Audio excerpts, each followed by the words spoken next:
Here's the one person no man in his right mind could say goodbye to. Jennifer Marlowe.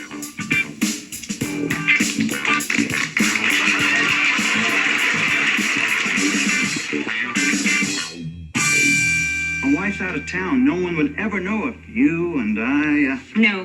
Why not? I have a headache. I have to wash my hair. My mother's in town. I'm engaged. There are a lot of attributes with regard to Jennifer that a lot of people found appealing. Made sense to me. I chased her. I'd like to show you something. Do it. She was a sex symbol before they discovered it. We discovered it the day she walked in. Excuse me, Andy. Jennifer Marlowe, I wanted to have a real beautiful babe in there. Les, never in my life has someone broken a date with me. I heard that. Oh, Jennifer Marlowe, a really intelligent woman who has found herself in a situation with people that she wants to take care of. And that's what keeps her there, because it's not about money. She has unexplained wealth. She only dates old men that we usually never see that have a lot of money. I'm not as old as I look. Really? Are you any richer than you look? Would you hit on Lonnie Anderson? I wouldn't either, because I would figure, well, this is not going to work. Yeah, I think starkly attractive people are intimidating. Oh, gosh, Hugh wrote a great scene. He told me I'm going to write this in because I said, you know, I've never had anyone in this industry make a pass at me. I feel like I've had my speech prepared for a long time, you know, to be incensed, but it's never happened to me. And he said, that's because there's no in your eyes. And so there's a scene in one of the shows where we actually, Howard and I, have an exchange. And I look at him and I say, do you see yes in there anywhere? And he says, no.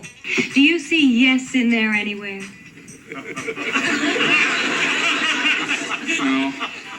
Jennifer and Lonnie, kind of a little difficult to differentiate there. But the Jennifer character, of course, was being hit on by, well, just about every other episode, either by myself or a guest star or myself, and then myself again. How about lunch? No lunch either. Dinner? Busy.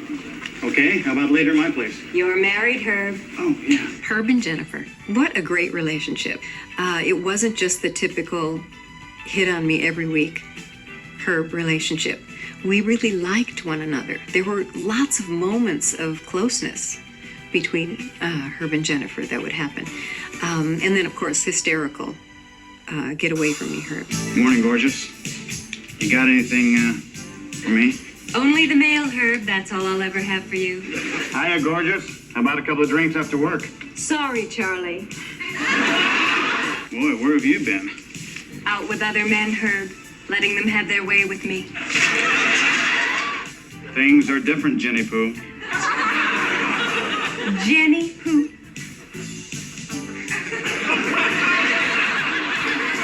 You know, I don't think there is an episode he doesn't hit on me. He hit. It's just part of the show. You're just waiting for Herb to hit on Jennifer. We have the time that I went out on the date with Les Nessman, which is one of my favorite shows. Remember once telling me that you bet Jennifer had a round bed? Yeah. Well, it's rectangular, just like everyone else's. And Herb and I have a whole exchange because he's hysterical that Les has taken me out on a date. I kissed Johnny. Yeah. I kissed Johnny. Yes, like my husband.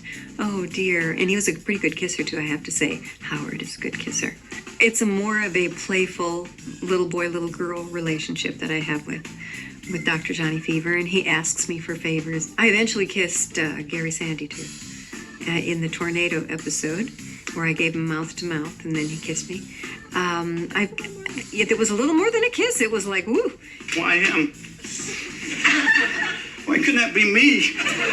Once you meet Lonnie Anderson, you go, this is no dumb blonde. I don't get coffee, Mr. Carlson. We agreed. You have to draw the line somewhere.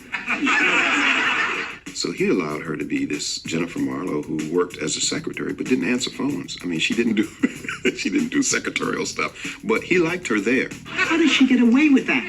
Are you kidding? And she was the face. She was the introduction to the radio station. The Never Leave Me Lucille episode where Herb and Lucille split up. I was in Chicago when I was deciding whether I should be blonde or brunette, and I did an experiment at a bar, the theater Monday night hangout when all the theaters were dark. And I went in my dark hair, and everyone spoke to me in a really respectful fashion. I was included in every conversation. I was just another actor. The next week I went in blonde hair, and within about 15 minutes, I had 6 drinks on the table, and I was telling Hugh this story. And the bartender would come over and say, "Man at end of bar in hat." You know? Oh, what's your sign? You live around here, Mama? A little action, sugar?